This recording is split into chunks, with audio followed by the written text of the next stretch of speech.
When my phone buzzed that morning, I thought it was a work message. Instead, it was a text from my wife.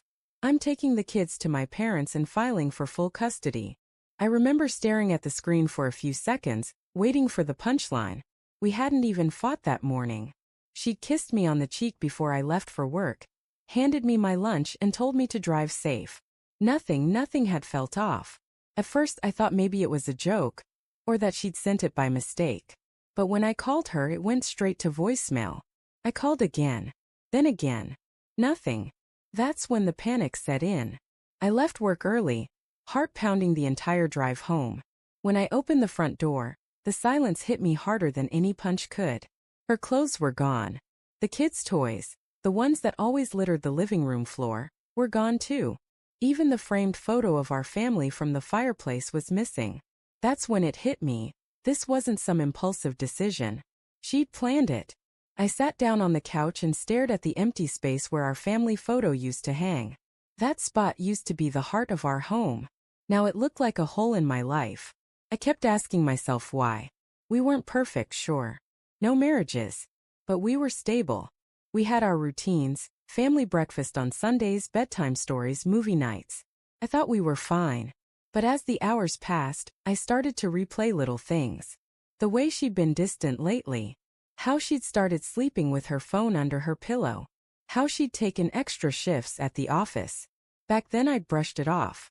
I trusted her. I always did. 2 days later I got a letter from her lawyer. Custody petition. Claims that I was emotionally neglectful and unstable. I actually laughed when I read it. That bitter kind of laugh that feels like it's tearing something inside you. I wasn't perfect, but I wasn't neglectful. I adored my kids. Every night I'd tuck them in, tell them stories, make them laugh. I was the dad who showed up to every school event, who never missed a single birthday. But apparently none of that mattered. When I finally got her to meet me in person, at a park of all places, she looked like a stranger. Cold. Distant. Her lawyer was with her. "Why are you doing this, Emily?" I asked. What did I do? She wouldn't even look at me. Just kept saying, "It's better for the kids. We need space." I told her I'd change, that we could fix whatever was broken. But she just shook her head. That's when her lawyer spoke up and said, "It's not about change. It's about safety." Safety? That word hit me like a slap. "What the hell do you mean, safety?" I asked. He just gave me a look, that smug, professional kind of look, and said, "We'll provide details in court." I remember standing there, staring at Emily. "You really think I'd ever hurt you or them?" I asked. And for just a split second her eyes softened, but then she looked away. That's when I knew, someone had told her something. Over the next few weeks things got worse. I wasn't allowed to see my kids without supervision. My name was dragged through mud in court documents, accusations of anger issues, controlling behavior, even drinking problems. All lies. I started wondering who'd feed her those lies. Then one night as I was going through old emails I noticed something odd. There was a message she'd forwarded to herself that looked familiar. I opened it. It was a private email I'd written to my best friend Mark. He and I used to talk about everything. Frustrations, fears, even the rough patches in my marriage. I'd vented to him once about Emily spending too much time at work and how I felt like she was slipping away. He'd told me he understood, that he'd talk to her, help us figure it out. But the email I saw, it was twisted. Parts deleted. Words changed. In my email I'd written, "Sometimes I feel like she doesn't even see me anymore. I'm trying, but it's like she's not there."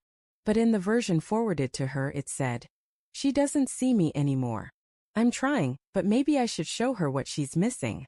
The timestamp matched right before she'd started distancing herself. It all clicked. Mark, my best friend, had been feeding her lies. I called him that night. He didn't pick up. So I drove to his place. When he opened the door he looked surprised, but not shocked enough. "You did this," I said quietly. He sighed and said, "She deserved the truth." "What truth?" I snapped. "You made it up." He looked at me and then I saw it. The guilt. The kind that burns behind the eyes. "You slept with her," I said. My voice barely above a whisper. He didn't answer. He didn't have to. That moment felt like my world collapsed. Not just my marriage, not just my kids, my entire life. I wanted to hit him. God, I did. But I didn't. I just stood there shaking, feeling like my soul had been ripped out. She told me it was over, he said. She said you changed. That she was scared of you. I laughed. Scared? Of me? The only thing she was scared of was being bored. I left before I did something I'd regret. The next morning I sent her one text, just one line. I know everything. You and Mark deserve each other. She didn't reply.